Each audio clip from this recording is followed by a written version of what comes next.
சரவண சமையல் இது சர்வயோகினி அறுசுவை தருவாள் அவள் அன்னபூரணி ஒவ்வொரு கையிலும் ருசிகள் மாறும் ஒவ்வொரு ருசியிலும் பசிய மாறும் சமையல் 6 வகை கலை அல்லவா தீர தீரன மனிதவ மகரித சரவண சமையல் இது சர்வயோகினி அறுசுவை தருவாள் அவள் அன்னபூரணி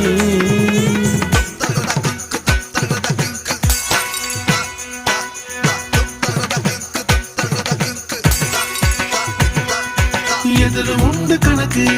நீ நெருப்ப குறைச்சு வணக்கு பருப்பு வெந்ததும் வாசம் வந்ததும் பாசம் சேர்த்து எனக்கு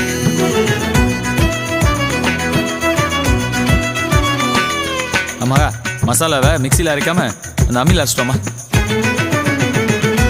முத்தண்ணே